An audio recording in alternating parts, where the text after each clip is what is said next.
Cholesterol ବୃଦ୍ଧିର ଲକ୍ଷଣ। ପାଦ ଫୁଲିବା ଆରମ୍ଭ କରେ। ଥଣ୍ଡା ହେବାକୁ ଲାଗେ। ଚର୍ମ ରଙ୍ଗରେ ପରିବର୍ତ୍ତନ।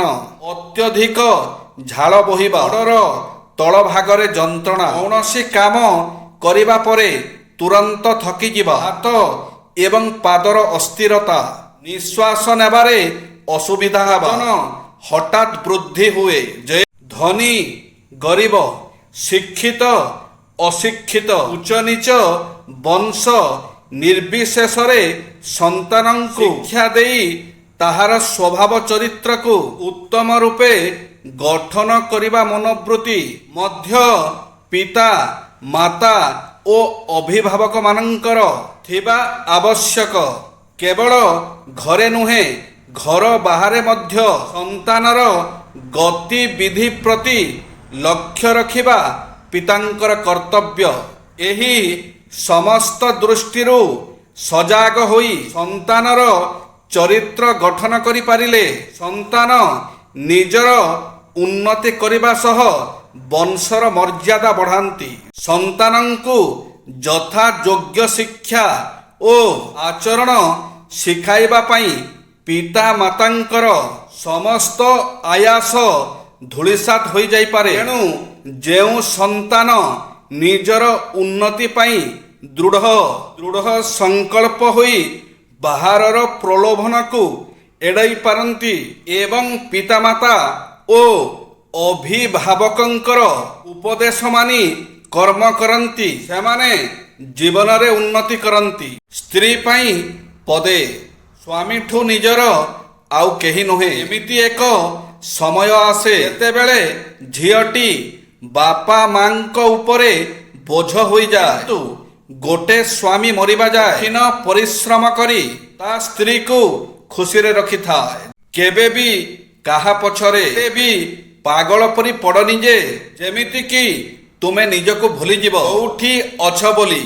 ଗୀତା ସାର, ଯାହା ହେଲା ଠିକ୍ ହେଲା, ଯାହା ହେଉଛି ଠିକ୍ ହେଉଛି, ଯାହା ହେବ ତାହା ମଧ୍ୟ ଠିକ୍ ହେବ। ତୁମର କ'ଣ ଗଲା ଯେ ତୁମେ କାନ୍ଦୁଛ? ତୁମେ କ'ଣ ଆଣିଥିଲ ଯେ ହଜେଇ ଦେଲ? ତୁମେ କ'ଣ ସୃଷ୍ଟି କରିଥିଲ ଯେ ନଷ୍ଟ ହେଇଗଲା? ତୁମେ ଯାହା ନେଲ ଏହିଠାରୁ ନେଲ, ଯାହା ଦେଲ ଏହିଠାରେ ଦେଲ। ଯାହା ଆଜି ତୁମର ବୋଲି ଭାବୁଛ ତାହା କାଲି ଆଉ କାହାର ଥିଲା, ପରଦିନ ଆଉ କାହାର ହୋଇଯିବ। ପରିବର୍ତ୍ତନ ସଂସାରର ନିୟମ।